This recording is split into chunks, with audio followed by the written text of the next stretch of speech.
జమ్మూ కాశ్మీర్లోని పహల్గాం ఉగ్రదాడి ఘటనపై కేసు దర్యాప్తు బాధ్యతలను జాతీయ దర్యాప్తు సంస్థ ఎన్ఐఏ స్వీకరించింది. కేంద్ర హోం మంత్రిత్వ శాఖ ఆదేశాల మేరకు ఈ కేసును ఎన్ఐఏకి బదిలీ చేసినట్లు అధికారికంగా పేర్కొన్నారు.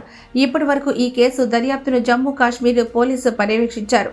అయితే ఘటన తీవ్రత దృష్ట్యా కేంద్ర ప్రభుత్వం దీన్ని ఎన్ఐఏకి అప్పగించాలని నిర్ణయించింది. దాడి జరిగిన మరుసటి రోజున ఏప్రిల్ 23 నుంచే ఎన్ఐఏ బృందాలు పహల్గాంలోని ఘటనా స్థలాలను మోహరించాయి. ఐజీ, డీఐజీ, ఎస్పీ స్థాయి అధికారుల పర్యవేక్షణలో ఈ బృందాలు దర్యాప్తును ముమ్మరం చేశాయి.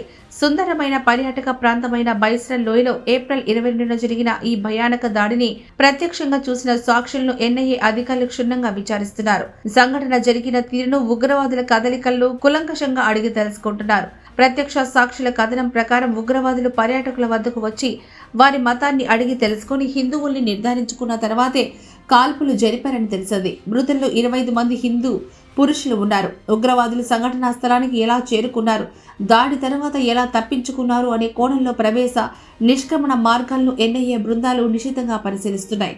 ఫోరెన్సిక్ నిపుణుల సహాయంతో ఘటనా స్థలంలో లభించే ప్రతి చిన్న ఆధారాన్ని జాగ్రత్తగా సేకరిస్తున్నారు.